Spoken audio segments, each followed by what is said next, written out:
So Facebook told Fox Business that the Wall Street Journal incorrectly implied it is actively asking financial services companies, what you and I call banks, for financial transaction data, your personal stuff. But the company does admit that, like many online outfits, it partners with banks and credit card companies to offer certain services like customer chat. But any way you slice it, Facebook's responsibility when it comes to handling your data has raised alarms. Here to discuss all of this are Shauna Glenzer, a tech analyst and CrowdScout CMO, along with Kristen Ruby, social media expert and Ruby Media Group president. Shauna, let me start with you. Do we believe Facebook when they say, there's nothing here, don't pay any attention to the man behind the curtain, or the woman in this case, because their CEO is a woman? Yeah, exactly.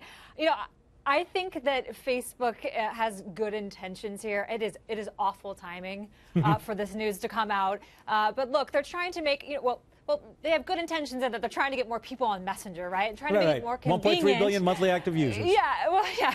So they're trying to make it more convenient for people to access bank, information. And so I think that it is, I don't think that there's malintent here, but it is certainly not good timing for the company or for this news to come out. So, Chris, is it bad timing?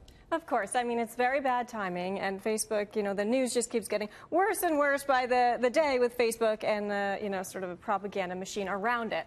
But at the end of the day, if Facebook wants to remain competitive and offer services, sort of what a Venmo offers, right? They obviously need to have your financial data and information. I mean, I've paid personally numerous vendors through Facebook Messenger. How can they do that if I'm not going to hand over my data? And we, to both of you, and then I want to get to Alex Jones and what's going on with him and Facebook, our financial data is sold, traded, and out there. Not Facebook, the credit bureaus. Every time I swipe a credit card, they know exactly what we're buying. So how's this any different? It's actually not any different at all. And at the end of the day, people need to make a decision, right? If you really want technology, you have to be willing to give up your privacy. And to think anything other than that is really a fallacy.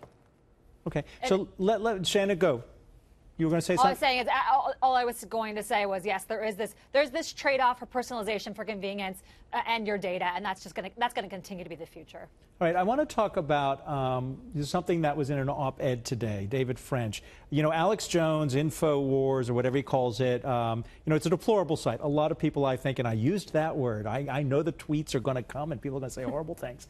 But look, not a man of integrity. But banning him from Facebook has riled some feathers. So in this op-ed today, the good news is that tech companies don't have to rely on vague, malleable, and hotly contested definitions of hate speech to deal with conspiracy theorists like Mr. Jones.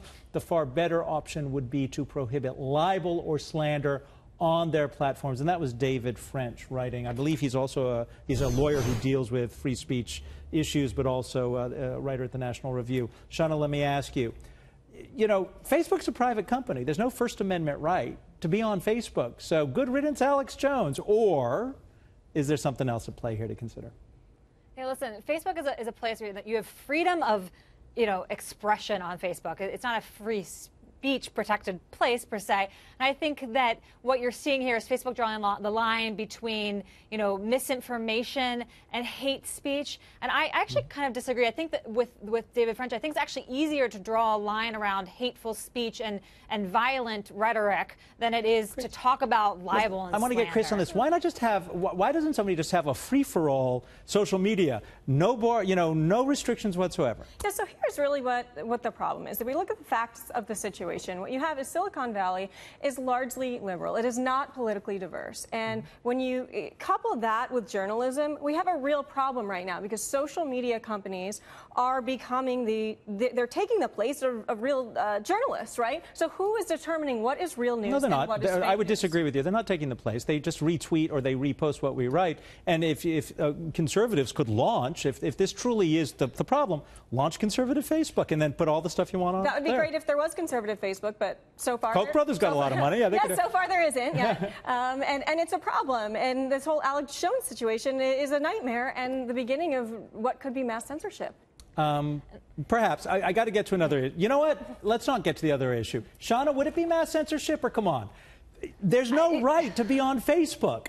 Listen, to answer your question about why there's just not a free-for-all place, no one would go there. There's so much hate. There's so much. People don't want to necessarily be surrounded by hateful speech all the time. Facebook and Twitter faced mass criticism at the end of last year about violent videos, violent content, and they are taking measures to stop that. And I think they're doing that because they don't want to lose users. They want people to come back. Last word, Chris. The problem is who is determining what hate speech is. That is what the real issue here. Where's the hate speech, right? If that's the case, why don't you have the National Enquirer off Facebook? Why don't you have everyone banned on Facebook who says something you don't like? That's what the real issue is. Please do not ban the cat in the shark, costume on the vacuum. I would be lost without it. I apologize for ending on a joke like that, but listen, Chris and Shauna, I appreciate your being here, and if the Koch brothers are watching, launch the conservative, social media so we can get past all of this mishigas.